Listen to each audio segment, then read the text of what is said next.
இன்றைக்கி ஒரு சிம்பிளான ஆனால் ஹெல்த்தியான ஒரு டின்னர் தாங்க பார்க்க போகிறோம். பொதுவாக இந்த ஹெல்த்தியான ஃபுட்டுனாலுமே நம்ம வேறு என்னோன்னு நினச்சிக்கிறோம். ஏன்னா நம்ம ரெகுலர் ஃபுட்டுலேருந்து ஹெல்த்தியான ஃபுட்டுக்கு நம்ம கொஞ்சம் வேறுபட்டிருக்குன்னே நான் சொல்லுவேன். ஏன்னா ஹெல்த்தியான ஃபுட்டுன்றது நம்ம வீடியோவில் பார்க்குறதோடு சரிங்க, அதை நம்ம ரெகுலர் ஃபுட்டில் ஆட் பண்ணுறது கொண்டு வரதுன்றது கொஞ்சம் சிரமமாக தான் இருக்குது.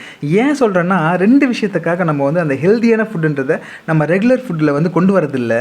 ஒன்று, அது கொஞ்சம் எக்ஸ்பென்சிவாக போயிடுது, கொஞ்சம் செலவு கூட போயிடுது மளிகை சாமானில். ஏன்னா அந்த விட்டமின்ஸ், ப்ரோட்டீன் இதெல்லாம் இருக்கான்றதை பார்த்து அதுக்கேற்ற மாதிரி காய்கறிகளோ இல்லை மற்ற விஷயங்களோ வாங்கிட்டு நம்ம வைக்கணும் போது நமக்கு மளிகை சாமான் கூட பட்ஜெட் அதிகமாக போயிடுது. ஒன்று. இன்னொன்று, அதெல்லாம் நம்ம சமைச்சு சாப்பிட்றதுக்கு போதுமான நேரம் இருக்கான்னு கேட்டால் அதுவும் இல்லை. ஏன்னா நம்ம ஸ்கூலுக்கு அனுப்புறது பசங்களை, இன்னொன்று 2 பேருமே வேலைக்கு போகிறது, இல்லைனா ஏதோ ஒரு ரீசனுக்காக நமக்கு போதுமான நேரம் இல்லை. அதனால் அந்த ஹெல்த்தியான ஃபுட்டுன்றதை நம்ம ரெகுலராக சமைக்கிறதுக்கு வாய்ப்பு குறைவாக இருக்குது. இன்னொன்று, அது கூட கொஞ்சம் செலவும் இருக்குதுன்னு சொல்லிட்டு.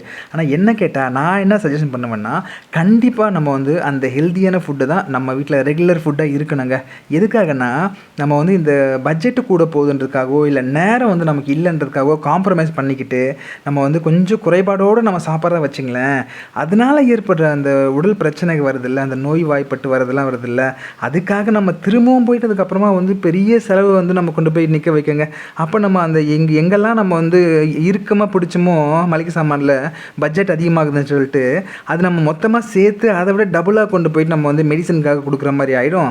இன்னொன்று, நேரம் இல்லைன்னு சொல்லிட்டு நம்ம அந்த ரெகுலர் ஃபுட்டுன்றதை நம்ம வேறு மாதிரி சமைச்சு சாப்பிட்டு கொஞ்சம் ஹெல்த்தியாக இல்லாமல் போனதுனால மொத்தமாக நம்ம ஹாஸ்பிட்டலில் படுத்துக்கிறதோ இல்லை நமக்கு ரெஸ்ட்டு தேவைன்ற மாதிரி வரும்போது மொத்த நேரமும் வீணாக போயிடும்ல.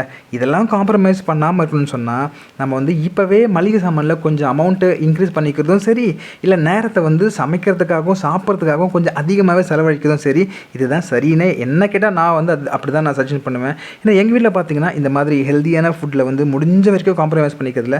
இன்னும் சொல்லப்போனால் ஒரு வேளை சாப்பிடாம கூட இருப்போம், ஆனால் அந்த மீதி இருக்கிற வேலையை சாப்பிடும்போது அது ரொம்ப ஹெல்த்தியாக இருக்கா அப்படின்னு சொல்லி பார்க்குறது.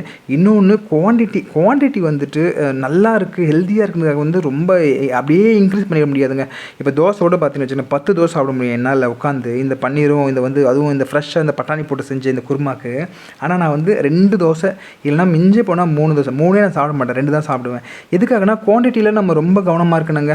அளவான சாப்பாடு முக்கியம், அதே சமயத்தில் அது சத்தான சாப்பாடு இருக்கணும்னு சொல்லிட்டு அதுக்காக தான் சொல்ல வரேன். ஸோ உங்கள் வீட்டில் நீங்கள் சாப்பாட்டில் காம்ப்ரமைஸ் பண்ணுறதில்ல, இந்த மாதிரி ஹெல்த்தியாக தான் சாப்பிடுவீங்க, ரெகுலர் ஃபுட்டுன்றதே உங்கள் வீட்டில் ஹெல்த்தி தான் 3 வேளையுமேன்னு சொன்னால் அது என்னன்றதை மறக்காமல் கமெண்ட்டில் சொல்லுங்கள். மற்றவங்களும் பார்த்து நாங்களும் தெரிஞ்சுக்கிறோம். கண்டிப்பாக இந்த வீடியோ உங்களுக்கு பிடிச்சிருக்கோன்னு நம்புகிறேன். நம்ம வீடியோக்கு ஒரு லைக் பண்ணிவிட்டு நம்ம சேனலோட நீங்கள் இணைந்திருக்கன்னு சொல்லிட்டு அன்பாக கேட்டுக்கிறேன். தேங்க்யூ.